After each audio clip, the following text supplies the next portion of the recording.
If you're traveling with your dog this winter, you need to make sure you have an emergency kit in your car in case you get stuck out in the cold. We know with the winter weather, we are now risking people driving poorly. We are risking snow and ice and sleet and black ice and other weather, some that we know is coming and some that comes out of nowhere. We are risking stopping our car to do something, and then when we start it again, it not starting. So you need to make sure if your dogs are in the vehicle, you are taking care of them. So in addition to our normal emergency kit, and if you have not set up your emergency kit, you need to do that now. I've got a video on it. It's in the playlist. I'll link everything for you. In addition to that, you also want to add a couple things for winter, knowing that you could potentially get stuck in your vehicle in the cold, even for a little while waiting for somebody to come and rescue you, or it could be for a long while. So the first thing you want to do is think about your heating situation. You're going to be in a car, so you have a little bit of heat for a while, but that's going to go away. Your car is going to provide some shelter from the wind and from the elements, but it's still going to get cold in there. So the first thing you need is to have blankets for everyone involved. I have 3 dogs. That means I have 3 dogs in my car, plus me, plus whoever else is driving with me. So I need to make sure I have enough blankets for everyone. Having 1 or 2 blankets and we're all sharing is not going to work to our benefit. So you want to make sure you have enough to wrap everybody up in if that's going to be something that you are going to be facing while you're traveling. Have enough blankets for everybody. You can just store them in the back of your car, under seats. You can store them where it's not going to affect your airflow, but you can easily get to it without having to get out of your vehicle to get it. So if you have a trunk that's kind of detached from the rest of the inside of the car, so you can't just like lean over a seat and get it or pull a seat down to get it, maybe don't keep it in the trunk. Maybe keep it in the car if at all possible, but don't, again, block that airflow. So maybe don't shove them under the seats if it's going to make it colder for people or harder for that air to flow. So you want to have blankets for everybody. You need to make sure that you've got everybody insulated within those blankets, but you also want to think about the insulation.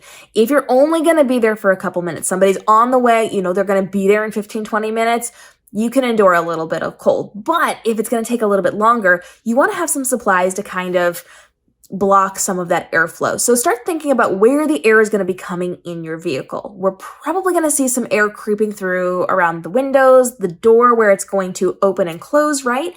Maybe through your vents. And so you're going to want to block those as best as possible. Now you can do this in a lot of different ways. You can have like blankets there.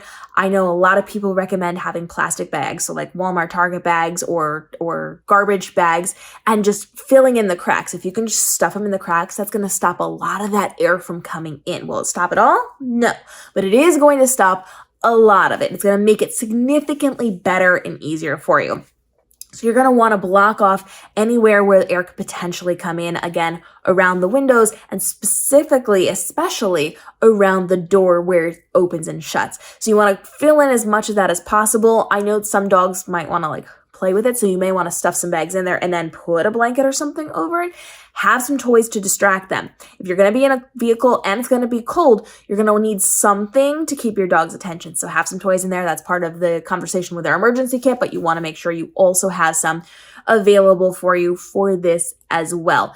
Then you also want to make sure you've got a little bit of food. In case you are stranded, you need to have some of your dog's food ready to go. In case you're there for a few hours, they're going to need to eat. If you are, of course, going to be there for a while, you're also going to need a little bit of water. So make sure you have a pop-up bowl, one of those little silicone ones that's easy to use, and some water that you can be putting in there. Do not leave the water in your vehicle. That is going to freeze over in some locations, so you're going to have to actively be bringing that every time that you get into a car. But if you run the risk of being there for more than a few hours, you definitely need to make sure you've got water. You definitely need to make sure you have food. So that's more of like a long distance travel or traveling outside of your sphere where one of your friends' family can come and rescue you.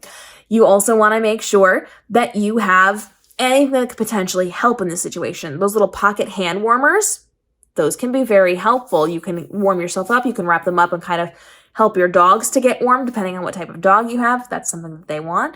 You want to make sure that you have anything that is going to be able to provide you a little bit of warmth. So if your dogs have sweaters, you can keep those in your car. If they have coats, you can keep those in your car too. They don't necessarily have to wear them for a normal car ride because you're going to have your heat on. But if you have to stop and you can wrap your dog in a sweater, you can wrap your dog in one of their jackets, that is for sure going to help. So anything that is going to make it a little bit easier for you to keep their bodies warm, that is going to be incredibly helpful.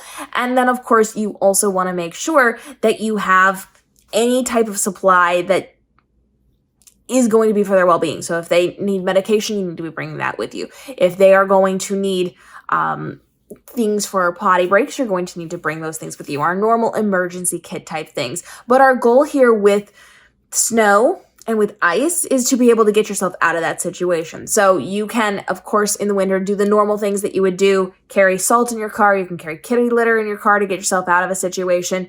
You can carry one of those devices that jump starts your car. So if your car engine dies and you need to jump start it, have one of those battery packs. Those things are amazing. I have them.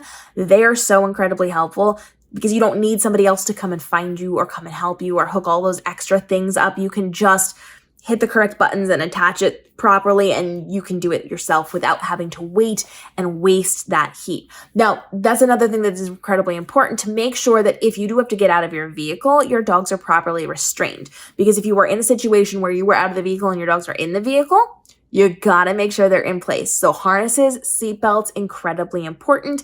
And you wanna make sure there's some kind of barrier between the back seat and the front seat so they can't jump up and shift the gears in the car and potentially take it out of park, potentially take off the emergency brake, which you should always have on if you've got dogs in the car and you're getting out of the car.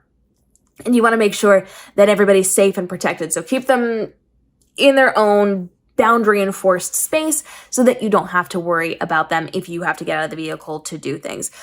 As always, you want to take into consideration the normal flow for what to do if you get stuck. So you want to make sure you understand how your car operates, any of the external things that you can be doing to help it. You want to make sure you're making those phone calls right away. You don't want to necessarily feel like I'm going to take care of this and then have it not work. So get somebody on the phone right away. Learn how to navigate in your areas and make sure you are making wise decisions about when you are traveling in your vehicles, because even if you are a great driver, not everybody else on the road is going to be. So you want to be very wise and aware of when you are putting your dogs in vehicles and going places, and make sure that you have a plan before something happens. Always have that plan. It's just like they say when we were in elementary school, have a plan in case your house is on fire, where you meet, where you go, how you get out. Know the process and procedure, so if something happens, you don't have to figure it out, you already know. Same thing applies here. If something happens, have a procedure, have a plan in place, and know what you're going to do so that you don't panic, you don't stress, you don't overwhelm, and you don't waste time. Having things to keep your pups warm, having food and water in case you get stuck somewhere, and then making sure you keep everybody condensed together and as close as possible to share that body heat is incredibly important if you're going to be there for a prolonged period of time. And then having something to do to occupy your dogs while you're waiting for help is going to change the game. Now, if you have suggestions on things we should be including in our winter emergency kits, go ahead and drop those down below. We want to make sure everybody is safe and protected and has the best preparation possible for when things like this come up. We are dropping daily videos helping you navigate the world of dog parenthood, as well as how to travel safely, how to travel effectively, and how to navigate your dog's enrichment and their lives with our daily videos we'll see in the upcoming episodes.